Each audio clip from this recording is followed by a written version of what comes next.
20 years ago, a Gundam anime took over the United States, and I finally get why Mobile Suit Gundam seems to be everywhere these days. As one of Japan's most successful science fiction anime franchises, it has been a cultural touchstone since it first debuted on television back in 1979. Following the breakout success of The Witch from Mercury, the new series Mobile Suit Gundam QX launched globally on Amazon Prime Video after a theatrical release in Japan that surpassed 1 billion yen in box office revenue. On March 29, 2025, New York City hosted a full-fledged Gundam takeover in Times Square, featuring a pop-up showroom, free giveaways, and large-scale digital displays. Additional events, including special screenings of GQUX, Beginning, and the classic Char's Counterattack, have also taken place in major U.S. cities, with a highly anticipated live-action film adaptation in development at Legendary Pictures and Japan's Bandai Namco as a partner.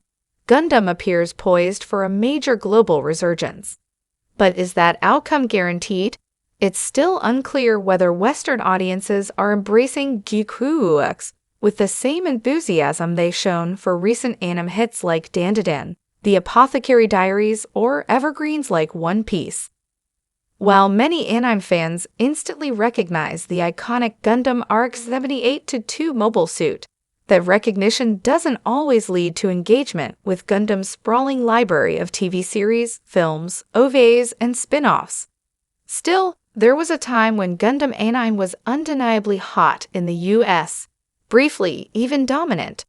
To understand how and why that moment occurred, we need to rewind to the early 2000s when Gundam Wing aired on Cartoon Network's Toonami block. During that period, Wing captured the imaginations of a new generation and helped ignite a wave of interest in the broader Gundam universe, at least for a while. As a lifelong anime fan, I remember when shows like Voltron and Robotech hit big in the US during the mid-1980s. They sparked small but passionate fan communities eager to explore more Japanese animation, even if it meant tracking down untranslated books, magazines, or bootleg VS tapes. Mobile Suit Gundam, which began in 1979, was already 3 sequels deep, but had never aired in the US. Early anime fans were captivated by its mechanical designs and the promise of deeper storylines, filled with politics and moral complexity. We hoped someone would bring Gundam to American TV, but that wouldn't happen anytime soon. When Gundam first arrived in the US, it did so with a whimper, not a bang. In 1998, Bandai released the original Mobile Suit Gundam movie trilogy on home video with both subtitles and English dubs. By then, anime fandom in the West had evolved, and tastes had shifted. Viewers were drawn to cyberpunk-infused hits like Akira, Ghost in the Shell, and Appleseed. Compared to those, Gundam's late 1970s animation style looked hopelessly outdated. It felt like the franchise had missed its prime opportunity to connect with overseas audiences, showing up to the party after everyone had moved on. But then, a miracle of sorts happened. Things changed dramatically for anime in the West in 2000 when Gundam Wing debuted on Cartoon Network's Toonami lineup. For many American viewers, it was their very first exposure to the Gundam universe, and it made an immediate impact. Unburdened by the complex Universal Century timeline of the original series, it was easy to follow and completely self-contained. More importantly, it struck an emotional chord.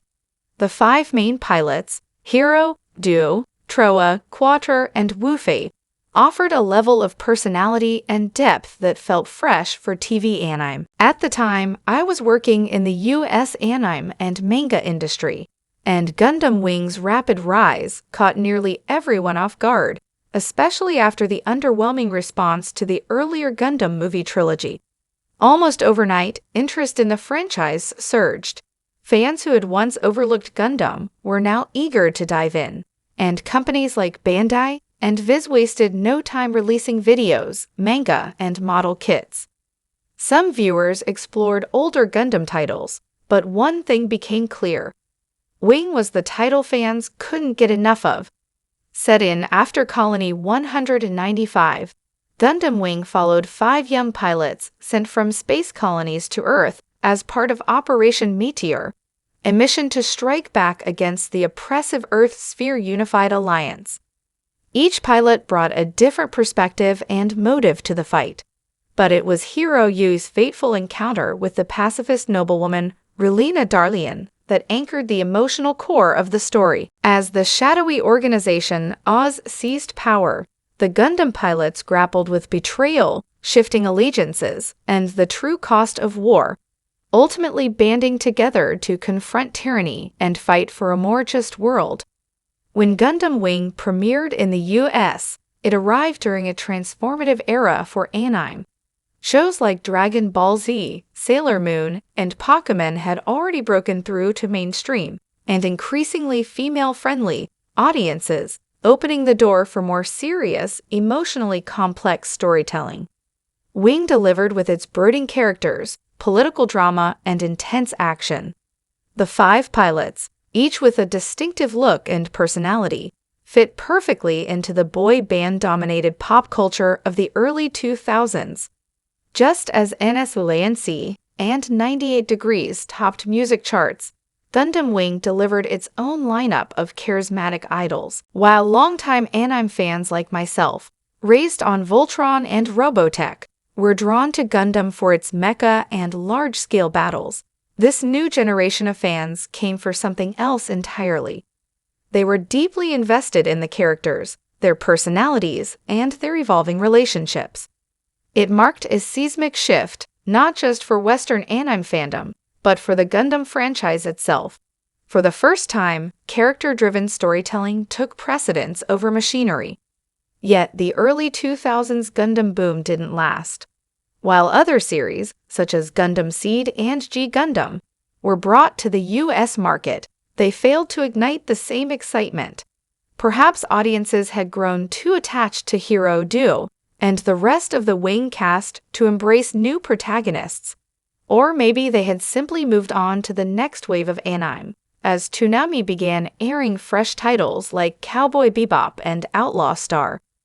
Gundam retained a loyal following, but the cultural moment Wing created had clearly passed. Which brings us to today. Following the recent success of The Witch from Mercury, the new Mobile Suit Gundam QX series is being heavily promoted to US audiences. But will they embrace it like they did Gundam Wing? It's taken me decades to understand this, but I believe it all comes down to the characters. If fans find someone to root for, characters who resonate on a personal level and stir genuine emotion, then Gundam has a real chance at another breakthrough. Gundam Wing proved it could happen once. Now it's up to QX and future entries in the series to show it can do the same.